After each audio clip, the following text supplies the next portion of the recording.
Good morning.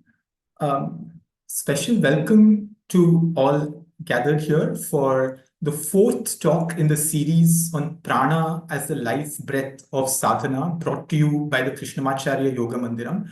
Uh, Special thanks indeed for those who chose to join us at this time, demanding great resolve and vigilance in our country.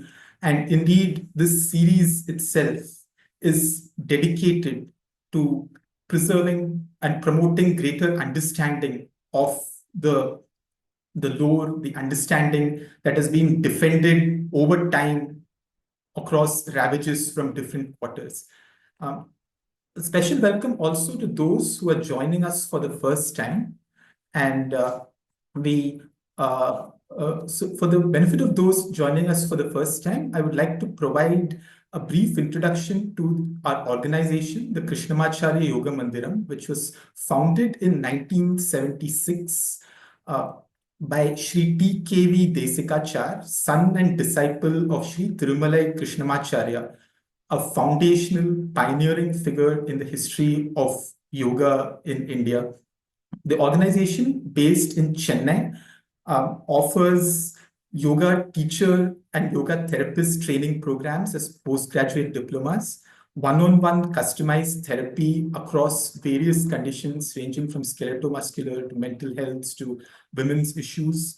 Over 100,000 care seekers have been benefiting from the therapy offered at the KYM. Besides, there are programs in healing chants, research, and publications as well.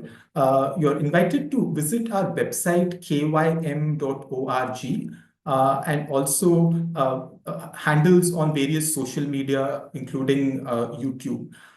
There are a number of e-learning webinar initiatives, programs, and workshops, of which and also a resource, KYM Yoga Vaisharadi, which has resources for research into the core texts in yoga along with commentaries.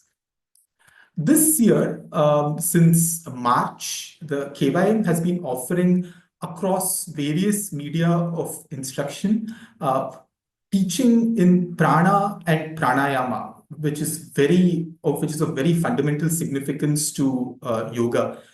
We began with a series, the Yoga of Prana, which is a 5-week online guided workshop series by senior teachers and therapists of the KYM, offering instruction online to registered participants, covering an entire spectrum of pranayama practice, beginning with integration of breath and movement, moving on to techniques in pranayama, Shitali, Nadi Shodhana, and so on, finer points in terms of ratios and bandhas, integration with mantra, bhavana, all the way to application in ritual practice and in therapy as well.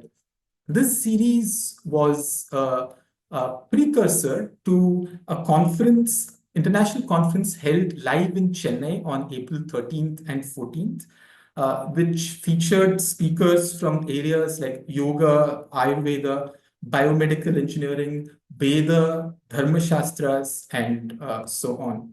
Now, the current series, in broader continuation of the earlier workshop series and the conference, is titled Prana as the Life Breath of Sadhana. Sri Tirumalai Krishnamacharya taught students, genuine seekers, irrespective of background from all traditions, while being rooted in his own tradition.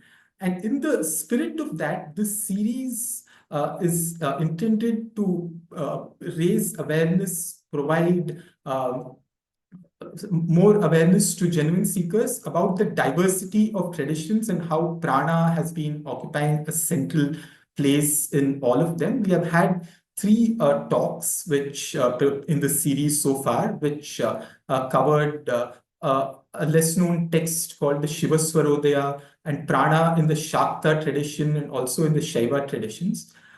Today, it is our pleasure to invite a speaker, scholar Shri Abhinav Kadambi, who will be speaking on pranayama in the Vaishnava gamas and in the Sri Vaishnava Sampradaya. Before I introduce our speaker and hand over, I request all assembled participants to please stay on mute during the course of the lecture. But I also request you, if convenient, to switch on your video so that we can maintain an interactive vibe. And we also request that you make note of your questions, and at the end of the talk, we can have a brief Q&A with a raising of hands. It's my pleasure now to introduce our speaker, Shri Abhinav Kadambi, who is a trained engineer with experience in STEM research and science journalism. He is currently a student, educator, and researcher in Sanskrit and Indian knowledge systems.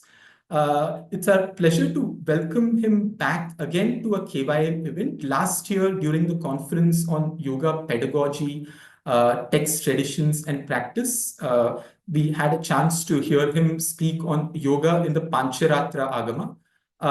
Today, he will be speaking on pranayama in the Vaishnavagamas and the Sri Vaishnava Sampradaya. Over to Abhinav, please. Namaste. Start with the prayer. Vishuddha Vijnana Ghana Swarupam Vijnana Vishranana Baddha Diksham Dayanidhin Deha Bhritam Sharanyam Devam Hayagrivam Prapadye. Shri Gurubhyo Namaha. Before we begin, I have to apologize to many of my previous audiences, meaning if you already listened to any of my previous presentations, you probably know that I usually make use of some kind of slides, PowerPoint presentations, and I show you some stuff. Unfortunately or fortunately, I do not know. What happened was just 5 minutes before the Zoom link started, my entire software application crashed, and all the file that is left of the file right now is only an empty notepad. Nothing else is remaining. So I am forced to, oh, I'm sorry. You are forced to only look at my face and listen to me instead of looking at the PowerPoint slides. So today, usually when I'm presenting, I try to not show my face. I only focus on the subject at hand. But today, I must apologize for showing my face when the Shastra is coming out. But anyway, I'm only a medium. I'm not the speaker. The subject at hand is pranayama in Pancharatra Agama and the Sri Vaishnava Sampradaya. There are certain topics which we generally do not pay attention to when we start studying yoga in the initial stages. And the moment we enter into the subject of yoga, we assume that it is all about the asana, it is all about the bandha, or maybe it is about the generally any kind of shat karmas or the shat kriyas, however you call it. These are the physically visible and physically practicable aspects of yoga. But somebody who has gone deeper into the subject, not theoretically alone, but also practice-wise, will understand that it is much more beyond that. In the initial stages of your practice, if you are already a long-term practitioner, you probably may have tried to understand the different angas of yoga, that is yama, niyama, asana, pranayama, up until samadhi, as separate elements, as if they are different spices inside your box of spices. They are all different tastes. But in reality, when you start practicing them, you will realize that all of them are the same. They are just different sides of the same coin or whatever you want to call it. It's just one single elephant. You are just touching the trunk and saying something else, the tail something else, and the foot as something else. So all the different angas we generally assume are supposed to be practiced in separation. That is how we generally assume, because that is the reductionistic approach that we generally take up when we study anything. We think that each of them is a separate module. So yama is a different module, niyama is a different module, asana different, and so on and so forth. But practice will teach you that everything feeds into everything else. You cannot look at one part of it and say that this is a separate entity on its own. It is not a separate module at all. It is not like some big machine where you are just removing different additional modules. It's not like you have one big software application, and if you want to download something and add to it, you can have access to that part of the software. And then if you don't want it, you can remove it. No, that's not how it works with yoga. Because when we say anga, it is an anga because it is part of it. The moment you remove the anga, it is no longer as functional as it used to be. It is no longer a whole. Say, for example, you have somebody in front of you. You are looking at them for the first time. The moment you see that their entire body is complete, you know that that person is somewhat healthy. Maybe some internal problems exist. But when you look at someone who does not have a hand or an ear or maybe a foot, then you know that they are missing an anga and therefore they are not complete. So physically, at least, they are not complete. In the same way, all the angas of yoga have to be uh, looked at in the form of the different organs. They are inseparable organs. There is no compromise on it. All organs are equally important. I'm not trying to bring in the story of what is there in the Upanishad. You probably have read about it or heard about it over the past few days in one of the pranayama sessions in the conference. They probably told you about how every different part of the body wanted to see who was most superior, and finally it was decided that only one entity was the most superior. I'm not going to go there. I mean, but at least you understand that I'm going somewhere in that direction. I am not trying to say that pranayama is the most important anga, this entire list of angas of yoga. What I'm trying to say is pranayama is not some kind of a one-off practice. Like you can do it if you want to, or you can just remove it and go ahead with asana and immediately jump into pratyahara. When we move into the Pancharatra Agama tradition, we see that in the textual tradition, we see that in the literary corpus, there are many agamas which talk about the yoga practices which you are already familiar with. Of these, the Sri Prashna Samhita, for some reason, which I have also covered in the previous presentation in person during the previous conference, has given a lot of details regarding the pranayama practices as well. It's not like so many chapters are given, just a few shlokas. But we understand that they are extremely important. This is because the Sri Prashna Samhita, which contains a small exposition on the subject of yoga in one single chapter, is talking about pranayama in a very deeper manner, which is not covered even in the Yoga Sutras. Of course, in the Yoga Sutra commentaries, we do see such explanations, which are far more superior in terms of conveying what they want to convey. But the Pancharatra Agama tradition is more focused on Ishvara Pranidhana, with Sriman Narayana as the main focus, as the Ishvara. Therefore, you will not find so many details associated with the other parts of yoga, but some details are found.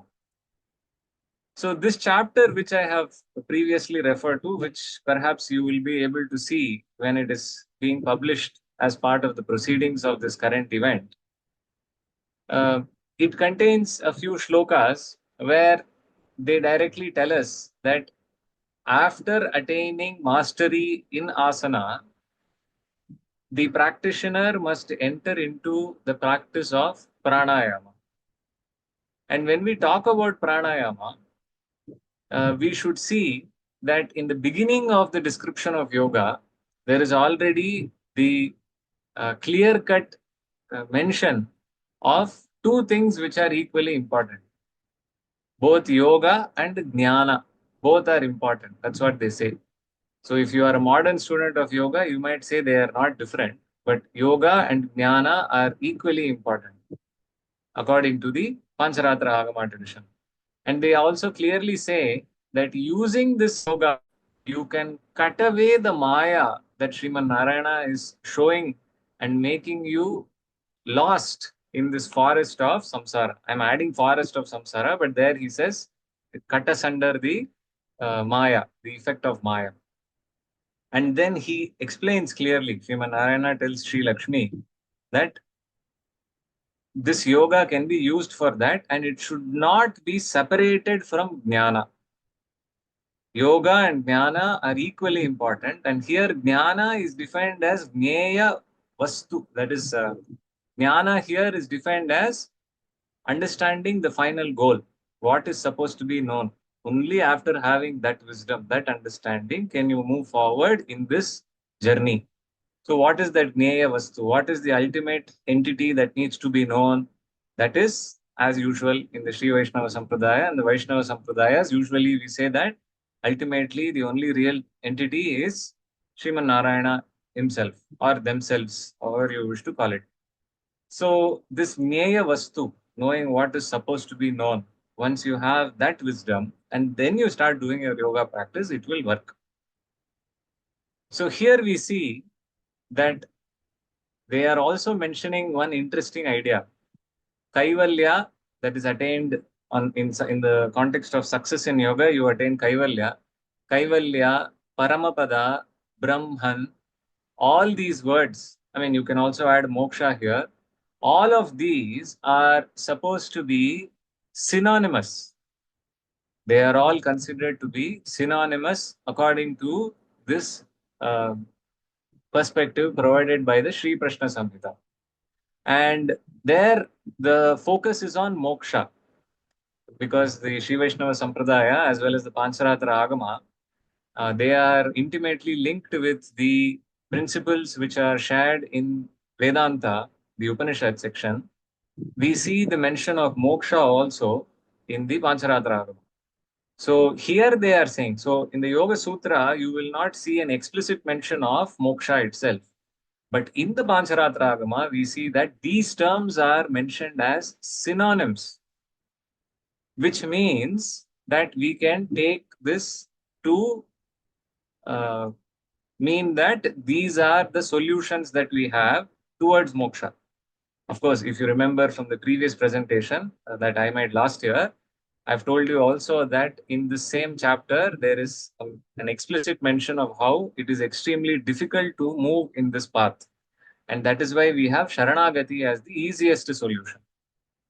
But we are not going there. I'm coming back to this subject here.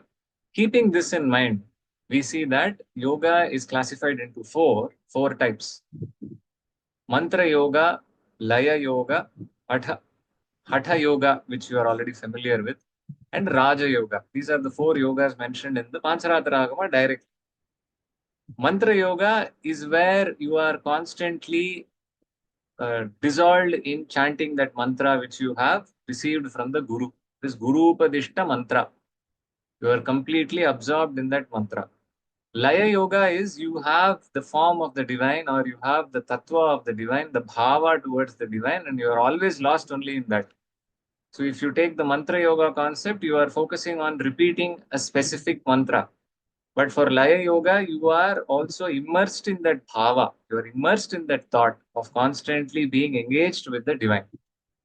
Hatha Yoga, you know, all the practices are given. And Raja Yoga is what we generally look at as the Patanjali Yoga. But here, if you look at this in Pancharatra Agama, Hatha Yoga and Raja Yoga are combined together as just one single yoga. It's not the fourth yoga, it is just the third yoga. And in this yoga, we are seeing that it is still called Hatha Yoga. It is not separated as Raja Yoga. It is still called Hatha Yoga. And the Yoga Sutras are considered the basis for this Hatha Yoga. According to uh, this text, it does not mention Yoga Sutra explicitly, but because it mentions the Angas of yoga, we know that there is some kind of a syncretism or some kind of a synthesis which is happening in the background, where they are combining the principles of Raja Yoga, of the Patanjala Darshana, and the Hatha Yoga that is from the Natha Sampradaya, all that they are combining together and presenting it here. That's how we can interpret it.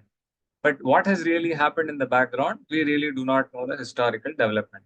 But anyway, coming back to the subject here, we see that again there is a focus on Saguna Brahmopasana. So in the initial stages, you're going to do the external yoga, right? The first part, that is the asana and the pranayama and all that. But the last four, pratyahara, dharana, dhyana, and samadhi, they are all associated with Saguna Brahmopasana because there is the reference to Dhru Madhya Dhyanam.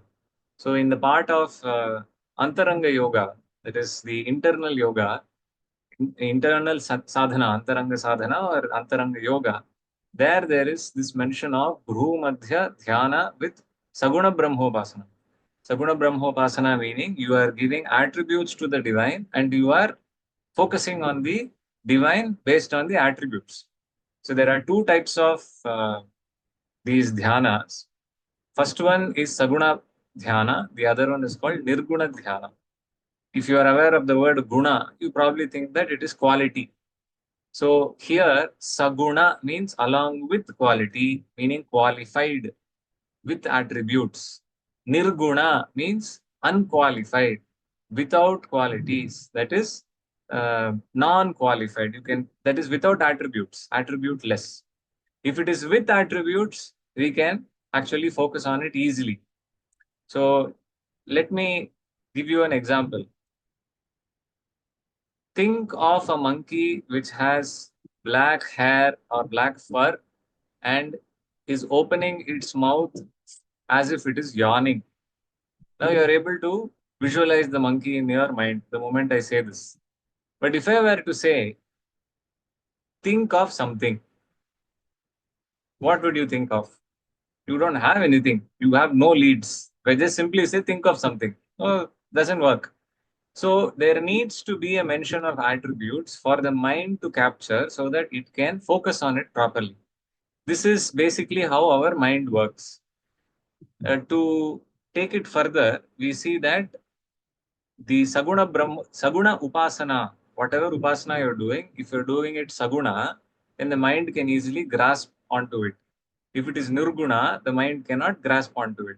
So if you do Saguna Brahmopasana, meaning if you're going to do that Upasana with having a form for the divine, then you will be able to focus on it for a longer period of time.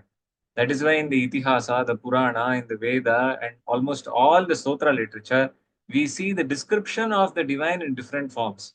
That is, Apada Keshantam, from the feet till the top of the head, and then Akesha Padantam. So from the top of the head until the feet, we have description.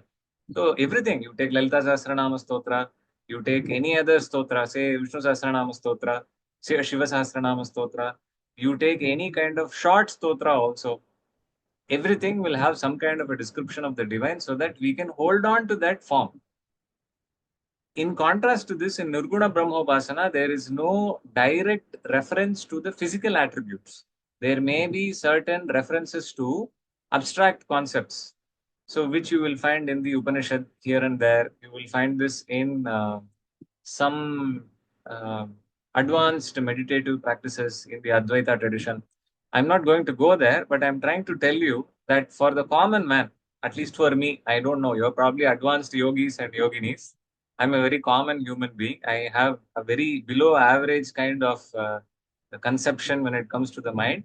When it comes to holding on to things, I am able to hold on to it when there are attributes mentioned explicitly, which is not the case when it comes to abstract entities. It requires a lot more effort because you are constructing a network of words and concepts which do not have a physical form.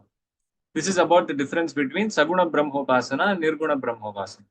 Coming back to the Saguna Brahmopasana, which is mentioned as to be done at the Bhru Madhya, that is at the middle of the forehead, between the eyebrows. You probably recognize it as the Agnya Chakra. Here there is this explicit mention. All right. Also, there are a few other terms which are mentioned like Mahamudra, Mahabandha, Mahavedha, Khechari, Jalandhara Bandha, Jalandhara Bandha and Udyana Bandha, Mula Bandha, Vajroli, Amaroli, Sahajoli. All these techniques are also mentioned by name at least. Not all of them are described. If you are new to these terms such as Vajroli, Amaroli, and Sahajoli, these are all part of the Hatha tradition, which are usually not taught to everybody. You have to have a very advanced mastery over your body to actually even practice many of these techniques. Anyway, there is also a set of two ideas which are mentioned very beautifully, Dirgha Pranava Sandhana and Siddhanta Shravana. I'll talk about it later. Now we see first the first reference of Nadi Shodhana Pranayama given in the Sri Prashna Samhita. The Nadi Shodhana Pranayama is usually given as a standard beginning practice in almost all texts in the Tantra and the Agama traditions. The Nadi Shodhana Pranayama typically you will see as mentioned starting with the left nostril, inhale, hold, exhale from the right nostril. Sometimes there may be the hold after exhale. It depends on which tradition you belong to. Immediately inhale through the right nostril, hold inside, then exhale through the left nostril. Again, hold is again optional or at least based on the tradition you belong to. So this kind of description for Nadi Shodhana is very common. There are certain variations here also. You can do it in graded steps. Inhale partially, hold, and so on. You can do this in infinite variations. Acharya Tirumala Krishnamacharya, as I hear, has also experimented with these and seems to have gained mastery over this kind of practice also. When we look at this in the Krishnamacharya tradition, asana practices, we see that they are integrated with the movements. So the breathing technique, which I've just mentioned, they are integrated with the movements as well. If you are new to the Krishnamacharya tradition, please do talk to any of those people who are senior practitioners. You will get to know more about it. I'm not going to reveal all those ideas here. Anyway, in this Nadi Shuddhi practice, which is being mentioned here, it is very clearly mentioning the Sri Prashna Samhita at least is mentioning very clearly that it is to be practiced only after gaining mastery over Padmasana. At least one asana you should have gained mastery over, and Padmasana is more than sufficient here. This is what is being openly mentioned. And after that, the sadhana has to begin uh, inside the matha that is constructed. That is one space which is constructed exclusively for the practice of yoga. And inside that place, the pranayama practice must begin only after having done the namaskara to the Ishtadevata. After doing the Ishtadevata namaskara, the practice has to begin. How many of us do it today? Many of us don't even chant any mantra before we start the pranayama practice. We do it as if it is a mechanical exercise. That's a different story. I'm only telling you what is mentioned in the tradition. I'm not trying to find fault with anyone. Okay.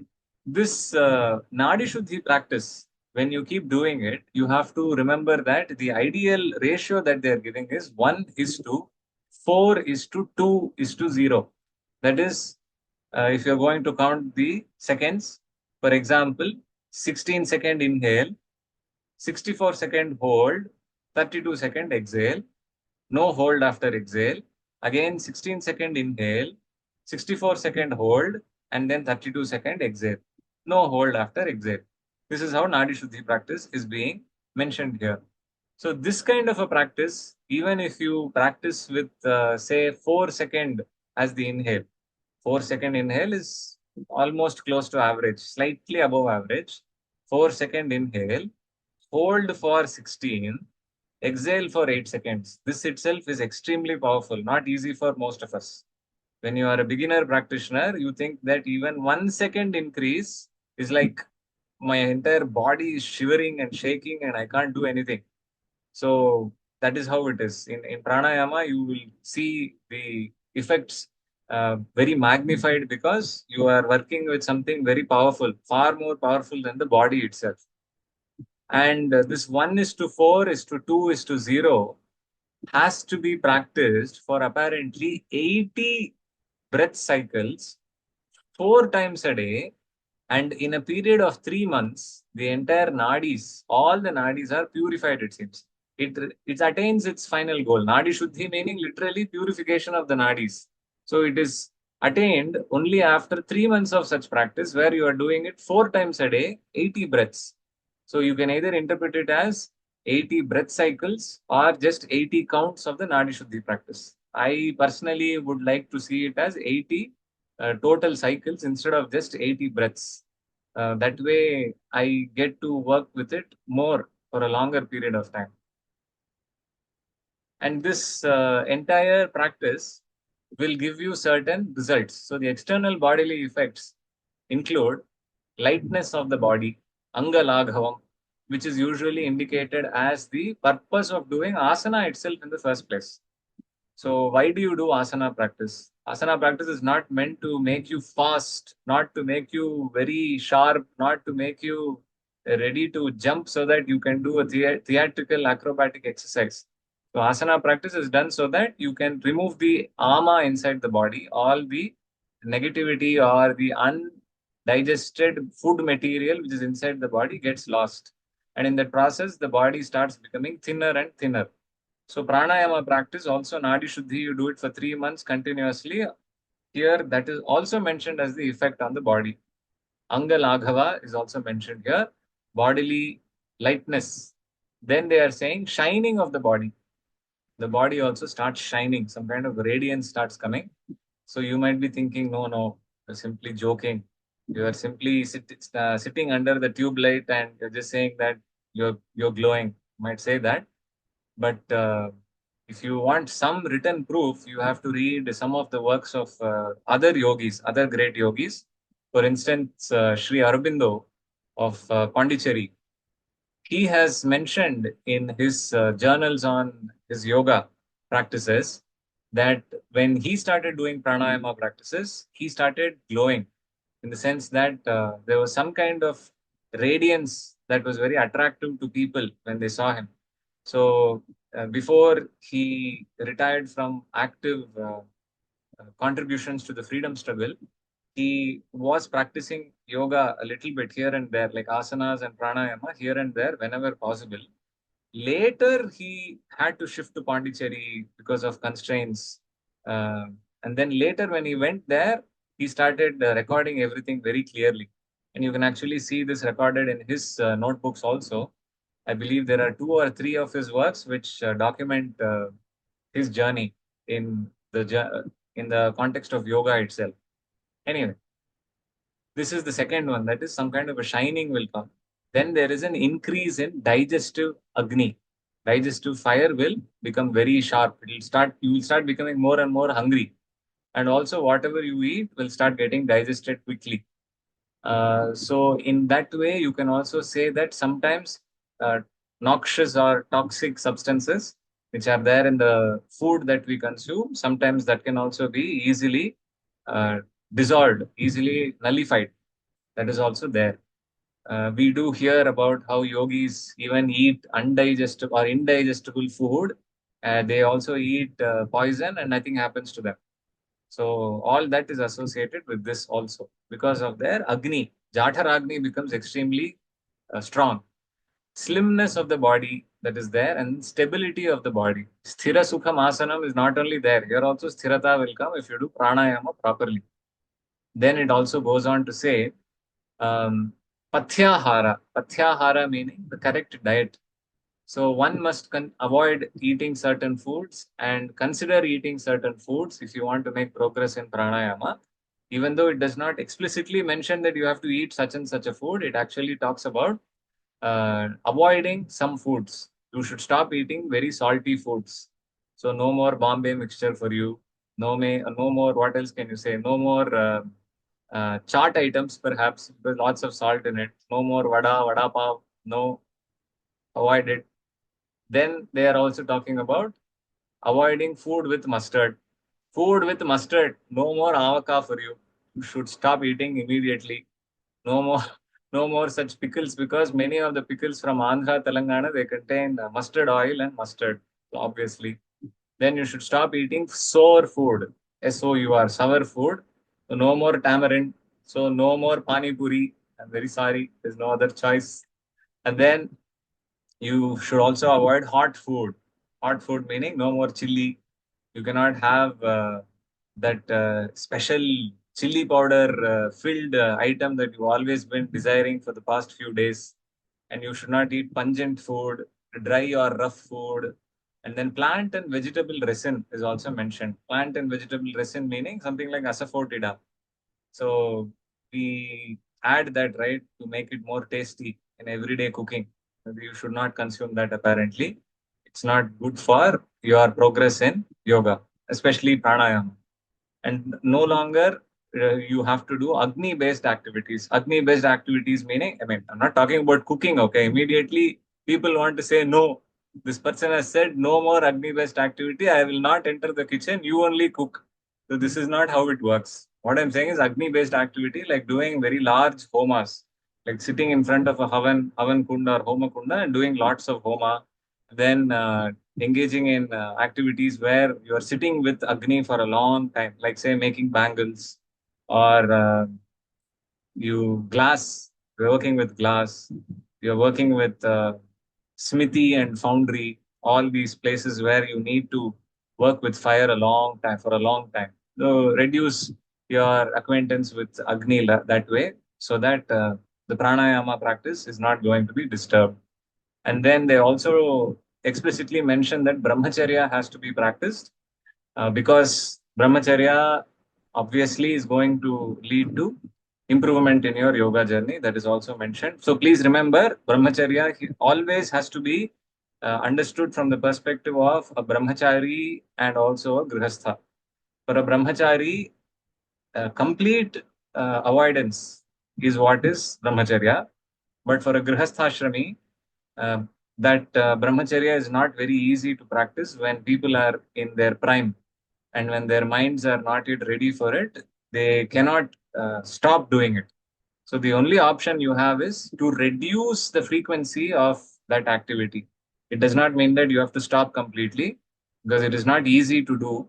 You know, be it a man or a woman, it's very difficult to stop doing it completely once you have a very healthy marital life. So the only option we have is reduce the frequency. That's all. That is very useful. The yoga texts, especially Hatha Yoga texts and Tantra texts, they talk very highly of brahmacharya when the virya is not lost outside, when you do not engage in unnecessary uh, actions to increase just the physical pleasure, then you will realize that the value of your virya is very high. Only when you do that, you will realize that. We will talk about it later. We already see in the Yoga Sutras that Brahmacharya Pratisthayam Virya Labhaha, already mentioned. It's just a repetition of what you already know. And then it also talks about avoiding unnecessarily the too much of travel. We travel a lot these days. During lockdown, we had a lot of sedentary life. We were able to practice if possible. Now we are again back to very active travel. They're saying reduce that. They're also mentioning avoid early morning bath, meaning, I mean, it's not like you have to stop having a bath in the morning. What it says is you have to look at it from the perspective of inference. In those ancient times, taking bath in the morning would mean that you're taking bath in cold water, not hot water. So giving the body that kind of a temperature shock is actually not considered to be very healthy in the long term for pranayama practice. And stop doing upavasa too much. Because when you're doing upavasa, you're not letting the body heal from the practices that you have done. The body needs nutrition to heal itself when you're doing certain practices. And stop doing physically exhaustive activities. So, what can be consumed for improving? What is the pathyahara? Good nutrition. Kshiranna, boiled milk and rice. Very standard. For children, we give it. But now we are also saying this can be consumed for improving our pranayama practice. Godhuma mudga shalyanna. That is rice with wheat, green gram, and black cumin. These are also very useful. Both Kshiranna and Godhuma Mudga Shalyanna, both of these are recommended at least in the initial stages of practice. It does not mean you eat only that all the time. If you start eating, immediately people at home will start fighting with you. They'll say, what is this? You're having special food. You're not giving us. Or if they don't like it, they'll say, you only eat that trash. Don't give me that trash. You give me some good food. We don't want that fight. Here, they are very clearly mentioning only the initial stages of practice. And after that, they are mentioning how Kevala Kumbhaka has to start. So eventually, Kevala Kumbhaka has to be begun. But remember, the Nadi Shuddhi practice that I have mentioned does not talk about Rechaka Kumbhaka. It does not talk about the retention of breath after exhalation. So 1:4:2 is the ratio. For exhalation hold is 0. Now they're talking about Kevala Kumbhaka, which means that you have to prepare the body for Kevala Kumbhaka. That is actually known only by the qualified teacher. So just because you read the text, it does not mean you have the ability to do it. You have to learn from a teacher how to do Kevala Kumbhaka. So for Kevala Kumbhaka, where either exhalation or inhalation, after either of these steps, you have to stop breathing. So slowly there is a mastery over this practice. So in the initial stages, there will be a lot of sweating, perspiration will be there, and at that point of time, we just have to massage and with the sweat, with not by removing the sweat, with the sweat you have to massage, and after that, what you should do is observe how the body's kapha increases. You know there are three doshas, right? Vata, Pitta, and Kapha. Kapha will increase in the body eventually, and slowly there are certain experiences that the yogi has. So the practitioner will have some kind of drumming experience, jumping experience, then going to the ground, then leaving the ground. That Utkranti concept.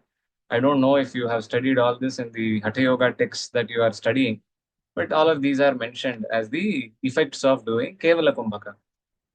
With Kevala Kumbhaka progressing, you will notice that sometimes there will be distractions in terms of pleasure and pain. Sukha, Dukha will come, Raga, Dvesha will come, all of these will come. So you have to uh, stop getting distracted very easily. With Kevala Kumbhaka, they are also mentioning explicitly there will be a decrease in urine production, excrement production, there will be decrease in sleep, and then smelly things that come out of the body will also stop coming out. So the smelly secretions in different parts of the body, they'll also stop coming. So under the armpit, maybe the chest or any other part of the body, they'll stop coming. The production will start coming down. Eventually, there will be so much of strength, so much of bala, that even subjugating and killing wild animals like elephants can be possible without having any weapons. That is what is being mentioned here very nicely. This is only mentioned as part of the Vibhuti in the Vibhuti Pada. If you look at the Yoga Sutras, Bale Hasti Baladini, if you remember that sutra, there it is said that only if you do the Sanyama on Hasti Bala, you will get that kind of a Bala. But here they are saying if you do Kevala Kumbhaka, you will automatically get it. So that's a very interesting difference.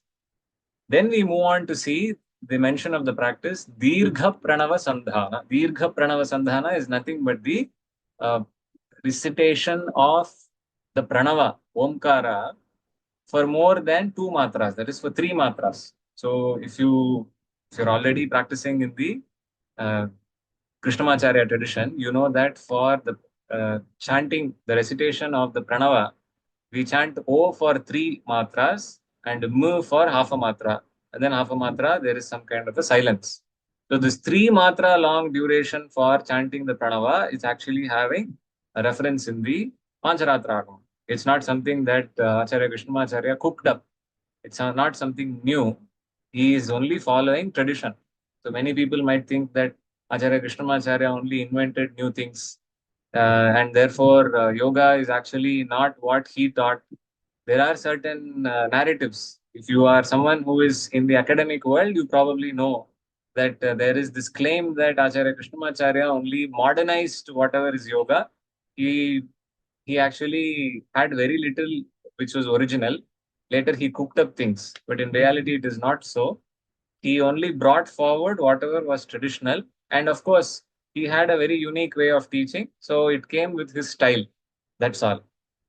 Then we see the uh, result of doing the Dirgha Pranava Sandhana, that is, it apparently destroys the papa and any kind of vigna, any obstacles and any doshas that we have, that is, any faults.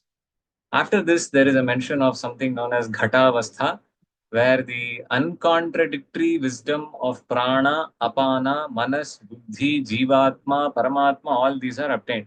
So one can only understand that this is somewhere corresponding with Ritambhara Tatra Prajna, something like that. Not full Ritambhara Prajna, but something related to that Prajna is coming. Some kind of an idea is coming here. So lots of Yoga Sutras can be correlated here.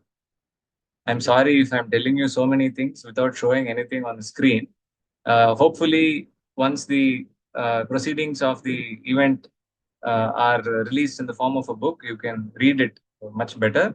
For the time being, please just write down notes. Later, I will tell you once again if you need any clarifications by the end of the presentation. Anyway, coming back to this. So this Kevala Kumbhaka, so as you reach this Ghatavastha, you have to reduce the intensity of your practice. And they are saying that you should only do this practice for one yama, either in the morning or in the evening. Yama meaning 3 hours. Only in the morning or evening, you have to do this practice. And then Kevala Kumbhaka is to be practiced only once a day. And not supposed to be done throughout the day once you have reached the Ghatavastha state. Then, when you use Kevala Kumbhaka to move the Indriyas away from their objects, that is, you are engaging in Pratyahara. So, here they are explicitly mentioning that Kevala Kumbhaka is the technique for Pratyahara. Pratyahara is the next, is very much useful for that next step. So, when you look at this from the pranayama stage, at least in the Sri Prashna Samhita, it does not call it pranayama, it calls it prana sanyama or prana samyama. From prana sanyama up until this pratyahara section, you notice how prana is very intimately linked with it. The channeling of the prana is very much essential. Eventually, we see the channeling of the mind also. So we see channeling of prana intimately linked with channeling of manas or chitta. So there is some kind of a connection. So if you look at the Hatha Yoga Pradipika also, we see this reference, right? Chale, vate, chalam, chittam, all that, you know that, right? So everything is connected. So manas and chittam, they are synonymous. So manas and chittam are intimately linked with the movement of prana. And then if you go to the Yoga Vasishtha, you see something very interesting. There it is actually mentioning it as prana spanda. The movement of the prana is intimately linked with the movement of the manas. You have to see all these references to see how beautifully our ancestors have given this for us to use. And perhaps I will show you part of my screen just to show you the image. I hope you can see the screen, this image which I showed you in the previous presentation last year. It's just the same image. I actually had more images, but all of them I've lost now.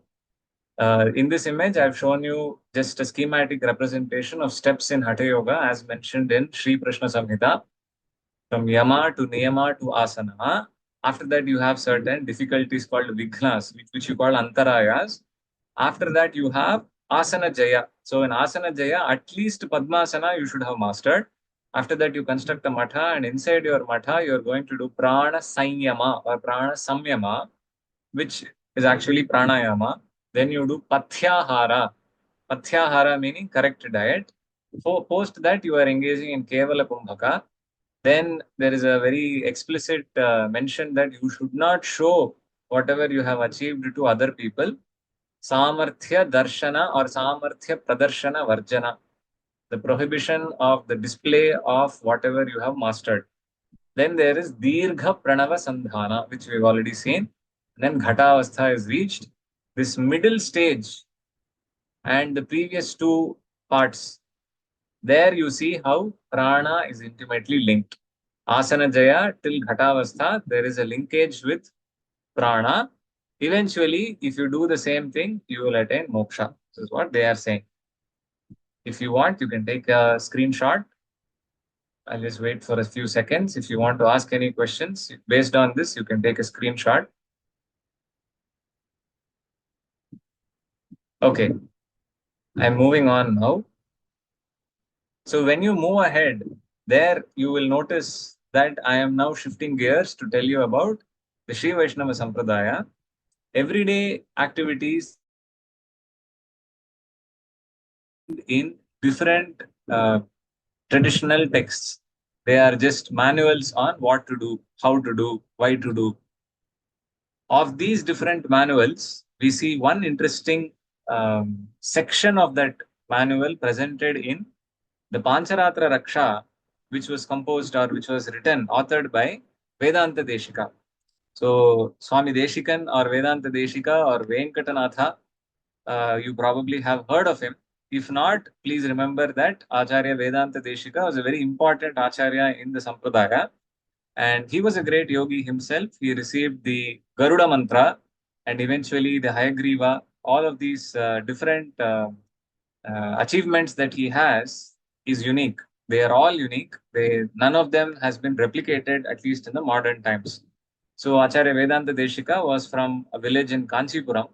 So even today, if you go to Kanchipuram, the village where he used to live, you can still have darshana of the uh, the forms where he has done his puja. So this aradhana that he did, even in Chennai, in Mylapore, you can find some of the uh, murtis that he did puja to, the aradhana to. So these two places are important. Next time you are visiting KYM or you're visiting Chennai, please go to these two places also if possible. Looks like I'm advertising for these places, but yeah, of course I am. All right. Anyway, in the Pancharatra Raksha text, the Swami Deshikan or Acharya Vedanta Deshika, he has, I mean, coincidentally, T.K. Videshkachar sir was named after him. Is T.K. Venkata Deshikachar. So you see, it's the same name coming from here. So Venkatanatha was his other name, Vedanta Deshikachar, uh, or we call him Vedanta Deshika or Swami Deshikan. The name T.K. Videshkachar comes from there. Anyway, when you look at the Pancharatra Raksha text, Swami Deshikan is actually trying to provide a strong support to the practices mentioned in the Pancharatra Agama. There he talks about a very interesting practice known as Panchakala Prakriya. Panchakala Prakriya, which is to be done by every um, initiated Vaishnava according to the Pancharatra Agama. Pancha meaning five, Kala meaning time, Prakriya meaning activity. Five different activities to be done. We don't have to worry too much about the names here. Just remember that they are very important. Five activities. Only for an initiated Sri Vaishnava or initiated Pancharatra Agama based Vaishnava. So for them, there are five of these: Abhigamana, Upadana, Ijya, Swadhyaya, and Yoga. So don't worry much about it. You can look at the final publication and read more about it. Abhigamana talks about approaching or uh, doing certain activities from the beginning of the day, waking up at Brahma Muhurta and doing certain personal activities which are associated with tradition. That is up to Swagni Homa, doing your own Homa associated with your own Agni that is given to you when you are initiated. Initiated meaning I'm talking about Upanayana and Vivaha Samskara. So during the Upanayana Samskara, the individual, the brahmachari, is initiated into one kind of Agni Homa. During the Vivaha Samskara, again, the Grihastha is also given one kind of an Agni, the Homa activity is given. You have to do that. That's what they're saying. So, for those who are not given, we should understand that the Agni Karya is not outside, it is inside, which again is part of a secret set of practices which are unique to yoga and tantra. I'll talk about that later. Please don't ask questions about it today. Anyway, the next one is Upadana. Upadana is preparation for the Ijya that you're going to do. Ijya meaning you're going to do the Aradhana, the puja of the Devata. So whatever you are going to prepare for that, you are going to call it Upadana. Upadana literally means taking, receiving, acquisition, obtaining, all the raw materials, all that. Also, you have to cultivate certain gunas known as antara gunas or atma gunas, which help the practitioner attain moksha or will help in the moksha. We'll talk about that later. No problem if you don't remember everything. Third step is ijya, doing the aradhana, the puja, everyday puja. And then the fourth step is called swadhyaya, where you are self-reflecting on all the lessons given by the acharyas. You should also practice mauna. Very difficult, no? The most difficult thing to do in today's world in yoga practice is mauna. No one is able to do that. If I want to sit in Mauna, that is the time when I get 7 to 10 calls on my phone. That is the exact time when I get 5 to 10 different WhatsApp messages. That is the same time I have 5 emails to respond to. Same time the cooker is shouting in the kitchen. Somebody, the milkman is knocking on the door. Very difficult to do things, but they are suggesting that you practice. And then finally, there is something called yoga. Remember, the yoga here that is mentioned as part of the Panchakala Prakriya is not to be confused with the yoga that you are learning in any yoga course or the yoga that I have mentioned in the Pancharatra Agama. That is because this is the yoga for an Ananya Prayojana, meaning one who has completely surrendered to one Devata, that is Sriman Narayana. So here, if you look at the text itself, there will be constant repetition of certain methods where Ishvara Pranidhana is the primary focus and the Ishvara here is Sriman Narayan. Of course, if you are from a different tradition, from a different mata, from the Shan mata, you might say, no, Shakti is the most important. She is the one you have to bow down to. Shiva is more important. Ganapati, something like that. But I'm not going to fight here. I'm only saying what is there. I'm not going to fight for any kind of position because we have to respect all the traditions. It is just that each person has something that works for them. So we are only going to focus on what works for each of us. Coming back to this, it is to be also noted here that there is a very clear statement made by Acharya Vedanta Deshika that other lowly yogas, the other previously mentioned yogas or practices, are meant only for the attainment of other things which are there already in other yoga shastras. For that, you study that. Don't come here to know about yoga. He's mentioning it. I'm not mentioning. He's mentioning. He makes that statement very clear. And along with this, we must remember that during the Panchakala Prakriya practices, everywhere there will be the practice of Achamana, followed by Pranayama, then followed by Sankalpa, where you are establishing what activity you are going to do. I'm sure that somebody else has spoken about the Vaidika karmas and how Pranayama is playing a role there. I think Sridharanji actually spoke about it, I think. So you have to remember that this Vaidika karma of doing a sankalpa, before that we're doing the pranayama practice. It is only half of the Nadi Shodhana. It is only half a Nadi Shodhana practice because you are inhaling through the left nostril, holding inside, and then exhaling through the right nostril. It's only half of the Nadi Shodhana practice. The other half has to also be performed, only then it is a full Nadi Shodhana or Nadi Shuddhi cycle. It's only half the cycle. So everywhere you will see that the pranayama is there. And as we move forward, of course, when you're doing the pranayama before sankalpa, you are not going to do the rechaka kumbhaka. You're only going to do the puraka kumbhaka. Now coming to our main closure, the place where I talk about Acharya Tirumala Krishnamacharya's contribution specifically here. He was someone who was very clear about doing practices in a very traditional way. And he emphasized on Patyahara. I have heard from at least 2 or 3 different seniors who have studied directly under his guidance. That is Acharya Tirumala Krishnamacharya's direct students, 2 or 3 people I have met in my life. They have told me in private conversations that he emphasized on eating certain things very seriously and avoiding eating certain things. So there was one person who I had met. She was perhaps a 10 or 12-year-old girl when Acharya Krishnamacharya was teaching. And at that time, apparently, he would be very angry at her because every single time she would come to class, he would check her nadi. And in the nadi pariksha, on the first day, he would have told her, do not eat salt today. And then the next day, he would have checked and she would have had one bhaji the previous day. And so the next day, when he was checking the nadi, it would show. Immediately, he would be angry at her, it seems. Why did you eat salt? What did you eat? And she would say bhaji and she would get shouted at for eating a bhaji. After, I don't know if she continued going after that, but what I'm trying to say is he emphasized on pathyahara, eat only what is relevant for your practice. Because everything now comes centered around your yoga practice. And the other thing that is associated with the contribution of Acharya Krishnamacharya is that he emphasized on Ishvara Pranidhana.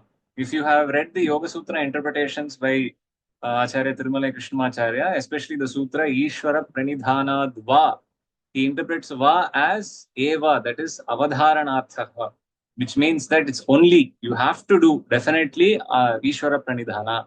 Otherwise, it is not possible. Of course, if you look at the way he implemented it, it is very different. I think Nrityaji once told me about how he would tell his students about what to focus on when the practitioner comes to him. If the practitioner is someone who is not interested in Ishvara Pranidhana, then focus on the sun, the moon, the parents, something like this. So he would say these things. So I'm not saying that he was very, what you call, conservative in his approach, one way, my way or the highway kind of a person, but he was also concerned about the practices and concerned about the progress of the practitioner. That is what is meant here. And then Acharya Tirumala Krishnamacharya focused a lot on pranayama. That is what is reflected in Deshkachar sir's interpretation of the practices. And if you also look at the Yoga Valli Vyakhya, which is the commentary by Krishnamacharya to the Yoga Sutras, the first sutra where pranayama is mentioned is Prachardana Vidharanabhyam va pranasya. Right? In that sutra, if you look at the commentary, Acharya Krishnamacharya gives clarity on how this can also be used for chikitsa. He talks about the importance of asana, pranayama, and vairagya, all three. Only when the person who is coming for this practice or this chikitsa is practicing all three, asana, pranayama, and vairagya, then they will see progress. He also mentions explicitly that the person who is now ready to do these practices must also be looking at this from the perspective of a scientific lens. That is, you have to understand that only when you do all the things necessary for it, you will get the full benefits. Otherwise, you will not get the full benefits. So he speaks about all these practical items, and all of them have their basis in the Pancharatra Agama and Panchakala Prakriya. And therefore, I try to close here to finish and say that there is a continuous stream of thought which is giving us this kind of a treasure which we can only take forward if we start practicing. Instead of talking so much, if we sit down and practice, we will be able to achieve everything that we are supposed to achieve. With that, I close. Thank you. Namaste.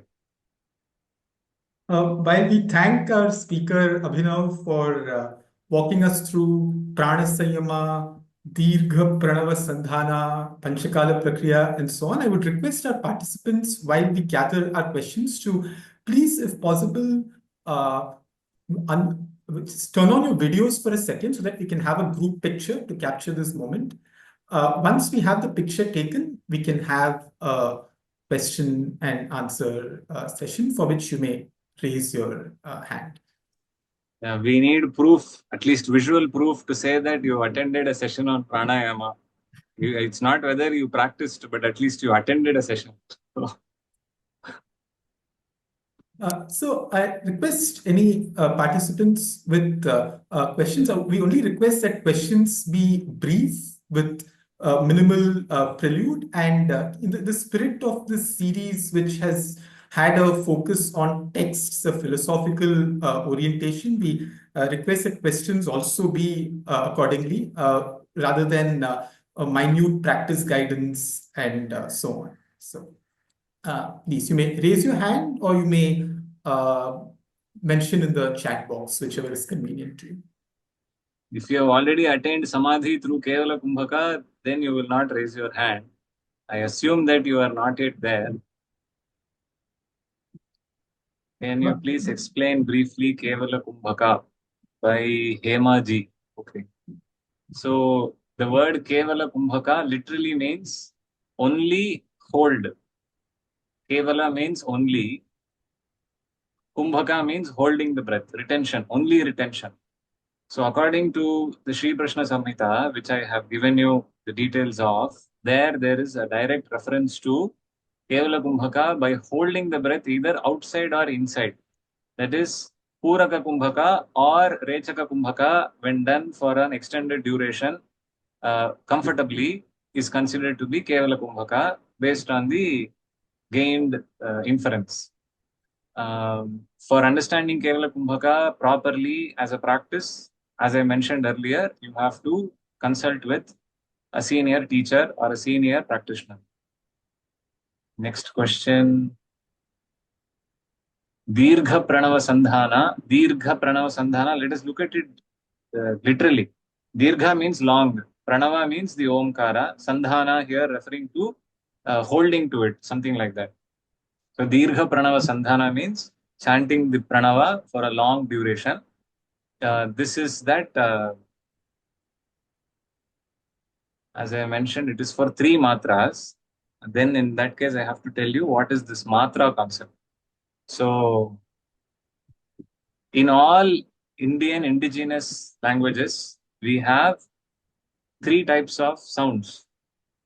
First type of sound is a vowel. Second one is a consonant. Third one is a miscellaneous sound. We assume that the miscellaneous sound is also part of the vowel many times, but actually it is a miscellaneous sound. It has to be separate. So in North Indian languages, typically the Anuswara and Visarga, you assume that it is actually part of the Swara. They are not part of the Swara. They are separate as miscellaneous sounds. In the south of India, you can say that the sounds such as ak, which is the Aida Elthu in Tamil, is actually a miscellaneous sound. So from A to O, whatever sound you have, all of these are called vowels. And within the vowels, you have to classify them as of 3 types. The short one, the long one, and the extended one. If you have studied some basics of Vedic chanting in the Krishnamacharya tradition, you probably know what I'm talking about. I'm not giving you all details. I'm just giving you a basic idea. I'm not giving you the technical terms. The short vowel is only differentiated from the long and extended ones because of the duration of pronunciation. Duration of pronunciation is called matra. The duration of pronunciation is called matra. The unit for that is also called matra, and it is like measured in different ways. Different people measure it very differently. That is also mentioned in the yoga texts.